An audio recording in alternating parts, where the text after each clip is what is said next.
Good morning student, I am Rajni Yadav. This is your math class. बेटा last class में हम लोगों ने क्या सीखा था कि सर्कल क्या होता है। सर्कल में हमने देखा था कि अगर आपको डायमीटर फाइंड आउट करना हो कैसे किया जाता है, डायमीटर होता क्या है, रेडियस क्या होती है, आर्क क्या होती है, माइनर एंड मेजर आर्क क्या होती है, चौड़ क्या होती है। आज हम लोग क्या सीखेंगे, कॉन्ग्रुएंट ट्राइंगल्स क्या होते हैं। ठीक है बेटा, तो क्लास है आपकी 7th, डेट है 11 मई 2020, डे है मंडे। हमारा टॉपिक है कॉन्ग्रुएंट ट्रायंगल। अब ट्रायंगल्स क्या होते हैं ये आप लोगों को बहुत अच्छे से पता है, काफ़ी बार हम लोग कर चुके हैं। ठीक है, तो अब ये बता रहे हैं कि कॉन्ग्रुएंट ट्रायंगल क्या होता है। तो पहले हमें ट्रायंगल पता होना चाहिए जो आप लोगों को अच्छे से पता है, बट कॉन्ग्रुएंट क्या है ये न्यू वर्ड है हम लोगों के लिए कि कॉन्ग्रुएंट क्या होता है। ठीक है, तो पहले हम देखते हैं कि कॉन्ग्रुएंट क्या होता है। Exactly equal in size and shape, same length means angle have the exact same measure. ये क्या कह रहा है कि एग्जैक्टली इक्वल इन साइज, कोई भी दो चीज़ आप लेते हैं वो उनका एग्जैक्टली साइज एंड जो शेप है बिल्कुल सेम होनी चाहिए। जैसे मान लीजिए आपने 2 बॉल ले ली, 2 बॉल ले ली और दोनों का साइज सेम है, बिल्कुल एग्जैक्टली सेम है साइज और शेप, तो वो आपस में क्या होगी, कॉन्ग्रुएंट होगी। Angle have the exact same measure, अगर एंगल्स की बात होती है, कोई ऐसी आप फिगर ले रहे हो जिसमें एंगल्स होते हैं, तो उनमें जो एंगल्स यूज़ किया जा रहा है वो एग्जैक्टली सेम होना चाहिए। जैसे मान लीजिए 90 डिग्री है तो दूसरे में भी 90 डिग्री है, जिन दो फिगर्स को हम लोग कंपेयर कर रहे हैं। अगर 60 डिग्री है तो 60 डिग्री होना चाहिए। तो कॉन्ग्रुएंट का मीनिंग ही क्या होता है, कोई भी दो चीज़ें, 3 है, जितनी को भी आप कंपेयर कर रहे हैं एग्जैक्टली इक्वल होने चाहिए in size and shape, and angles have the exact same measure. अब देखिए कुछ हम एग्जांपल देख दें किस तरीके से हमारा जो है कोई भी फिगर कॉन्ग्रुएंट हो सकती है। कॉन्ग्रुएंस ऑफ 2 लाइंस, पहले हम देख रहे हैं लाइंस। लाइंस हम लोगों को पता है सिंपल होती है। ठीक है, तो 2 लाइंस जो है वो कॉन्ग्रुएंस कैसे होगी। ये एग्जांपल लिया है ए बी, एक लाइन ली है हमने ए बी एंड सेकंड ली है सी डी। तो दोनों लाइन की आप देखेंगे, अगर मेजरमेंट देखेंगे, साइज जो है दोनों, लेंथ जो है दोनों लाइन की कितनी है, 5 सेंटीमीटर।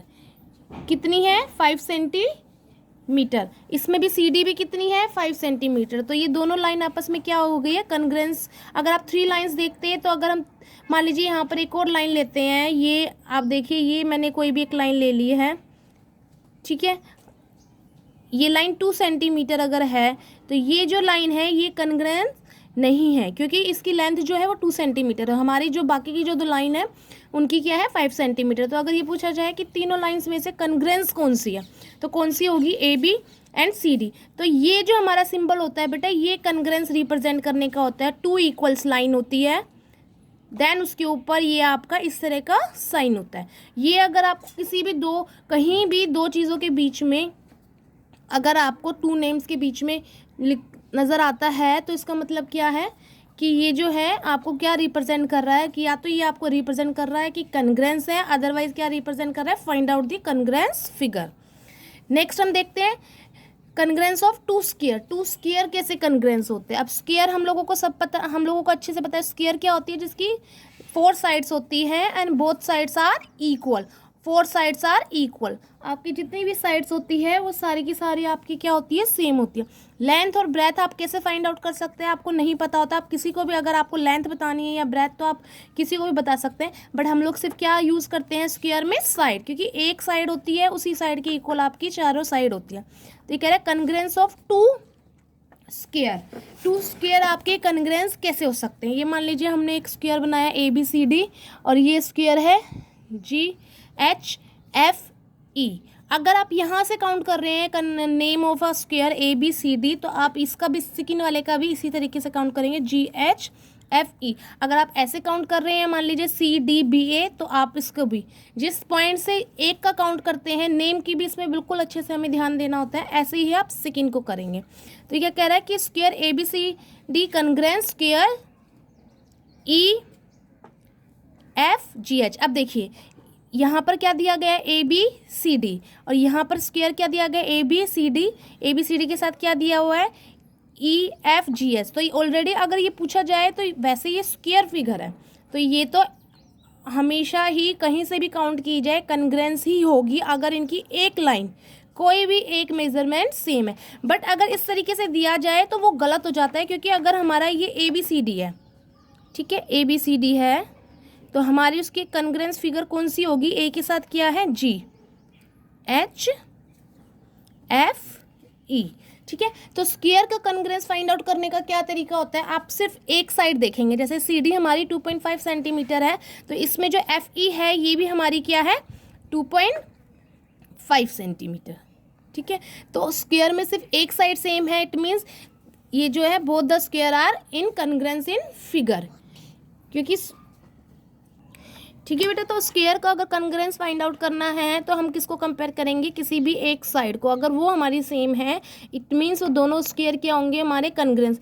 अगर रेक्टेंगल की बात होती है, मान लीजिए हम रेक्टेंगल लेते हैं, तो रेक्टेंगल में हमारा क्या होता है लेंथ और ब्रेथ। मैं इसी एग्जाम्पल में आपको रेक्टेंगल बता रही हूँ, लेंथ एंड ब्रेथ। तो रेक्टेंगल के केस में अगर आपकी लेंथ सेम है, ठीक है, और ब्रेथ सेम है, तो आपका क्या हो जाएगा, दोनों जो है रेक्टेंगल वो आपके क्या हो जाएंगे कॉन्ग्रुएंस। मान लीजिए अगर ये एक रेक्टेंगल होते तो हमारा ये सी डी और हम ए बी एक लेंथ लेते, ये लेंथ ले चाहे ये ले या ये, ठीक है, तो हमारी वो दोनों आपस में इक्वल होगी, तो हमारे वो रेक्टेंगल क्या हो जाते हैं आपस में कॉन्ग्रुएंस। तो रेक्टेंगल का मैंने नहीं बनाया है, वो आप लोग ट्राई करके देखेंगे कि रेक्टेंगल को कॉन्ग्रुएंस फिगर में कैसे बताना है। नेक्स्ट देखते हैं सर्कल। ठीक है, तो सर्कल हमारे कॉन्ग्रुएंस कैसे होते हैं, कॉन्ग्रुएंस ऑफ टू सर्कल। ये टू सर्कल है, आप देखेंगे एग्जैक्टली सेम है। फर्स्ट ऑफ ऑल हम जब भी कभी भी सर्कल बनाते हैं हमें उसका सेंटर पॉइंट बताना चाहिए, क्योंकि सेंटर पॉइंट से ही हमें पता चलता है कि हमारे सर्कल की रेडियस क्या है। और वो अब जब तक हमें रेडियस नहीं पता तब तक हम ये नहीं बता सकते कि ये दोनों जो सर्कल है वो आपके कॉन्ग्रुएंस हैं या नहीं है। तो हमने ये सर्कल बनाया है जिसका सेंटर पॉइंट ए है और इसका सेंटर पॉइंट बी है, देन हमने क्या नाम दिया है इसका, circle C1 and circle C2।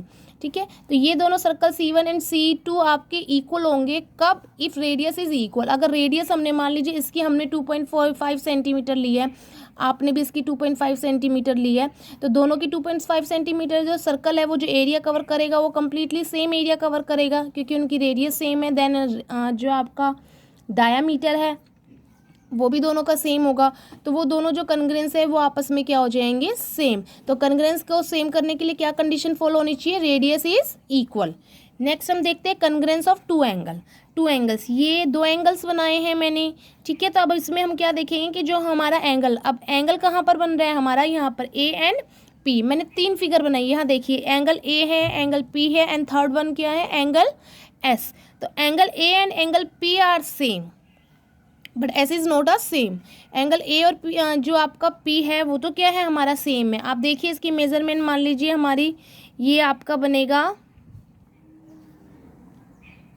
40 degree या 45 डिग्री। हो सकता है ये एग्जैक्टली बेटा 45 डिग्री ना हो, क्योंकि मेरे पास कंपास या कुछ ऐसा है नहीं, ठीक है। आप लोगों के पास सारी एसेसरीज है, तो आप कंपास से अगर आप 45 बना रहे हो तो दोनों को 45 ही बनाएंगे, ठीक है। तो अगर ये 45 है, ये 45 है, ये क्या होगा हमारा 100 डिग्री, ठीक है। तो हमारे कौन से ट्रायंगल कॉन्ग्रुएंस हुए हैं, ये ट्रायंगल कौन से एंगल हमारे कॉन्ग्रुएंस हुए हैं, angle A and angle P.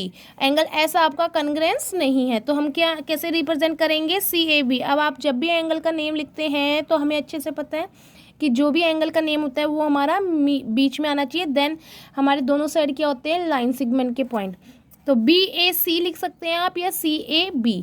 ऐसे अगर आप CAB लिख रहे हैं तो इसको भी आप QPR लिखेंगे, अगर आप BAC लिख रहे हैं तो इसको भी RPQ लिखेंगे। तो ये क्या है angle CAB congruence angle QPR।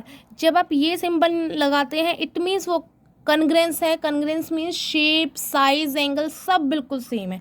और अगर हम इस तरीके का सिंबल लगाते हैं इट मीन्स जो जिस चीज़ की बात हो रही है वो सिर्फ इक्वल है, ठीक है।